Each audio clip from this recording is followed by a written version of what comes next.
Among all the other things happening at X today, the company's CEO, a woman named Linda Yaccarino, announced she's leaving after just 2 years in the job. In a lengthy post, Yaccarino wrote, quote, "When Elon Musk and I first spoke of his vision for X, I knew it would be the opportunity of a lifetime to carry out the extraordinary mission of this company. I'm immensely grateful to him for entrusting me with the responsibility of protecting free speech, turning the company around, and transforming X into the everything app." Elon Musk simply responded, quote, "Thank you for your contributions." After Musk bought the site, Yaccarino was brought in to be the adult in the room, I guess, but she may have gotten more than she bargained for with her boss's rants, a platform that seems to court right-wing extremists, and a high-profile AI chatbot that refers to itself as Mecha Hitler. Brian Barrett is the executive editor of news at Wired, which has done extensive coverage of Grok, Elon Musk, and he joins me now. Brian, let me first start on the Yaccarino news and the question of whether we know if her departure was at all related to the extraordinary and appalling meltdown of the Grok AI system yesterday. You know, I'll say first that we don't know. You could certainly see how it might be the last straw, but I will say there were plenty of other straws before this that could have been the last one.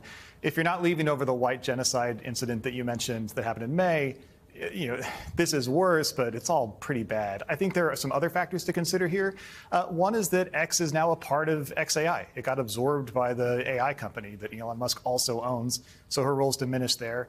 And also, she came in as someone who could make nice with advertisers, bring them back to the platform. Now that X is evolving into A, an everything app with payments and who knows what else, and B, an AI-forward Mecha Hitler app, it's less clear what her role would be. So it makes sense that she would head out now, but I don't know that you could say this is the one thing where she finally, said enough is enough.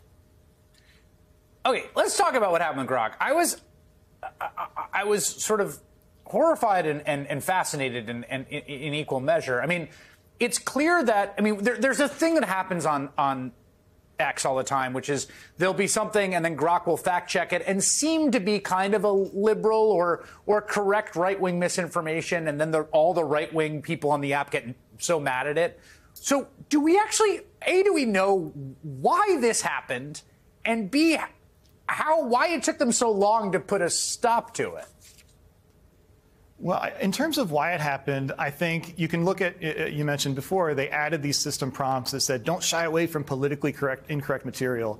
And there was another one there, too, that said, don't necessarily trust the media sources. So that combined was a factor, certainly. But then also you got to remember that with these AI models, when your knowledge base, when your training data comprises the entirety of the internet, there's a lot of really bad stuff on the internet, which we all know. So when you don't put in the right guardrails, or when you remove guardrails, it's garbage in, garbage out. And I think that's what we saw. I think any of these AI models, if you let them run rampant, that's probably what they'll do. That's why companies spend so much money trying to prevent this from happening.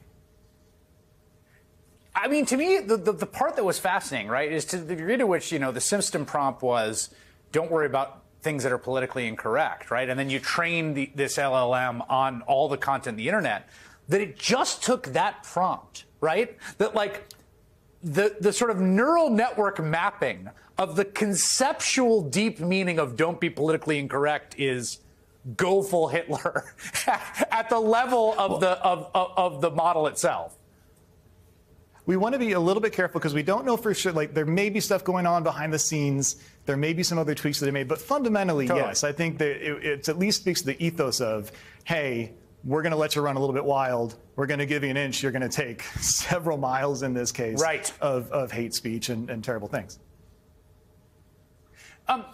What is the success level of X? I feel like it was clear it was losing a ton of revenue. It was losing a ton of value. When Trump got elected, there was this sort of sense that, like, the administration and X would successfully sort of bully advertisers to come back to the platform. There was even reporting about, administration officials doing this FTC investigation into, possible conspiracy to obstruct trade. But where does this thing stand? I think when you talk about the success level of X, it's important not to get too caught up in dollars and cents. I think it's clearly lost a ton of users. It's clearly not a happy place for advertisers. I thought it was interesting that Linda Yaccarino said that she had done so much to restore advertiser trust. That's gone now. But I think a success for X is really how much can it advance Elon Musk's agenda, how much can it be his personal playground, how much can he use it as a lever for power. And I think clearly it's done that in spades for him. So monetarily, probably lost, but he's got $200 billion. He doesn't care that much, I would imagine. And it's still a really great place for him to hang out with his like-minded buddies.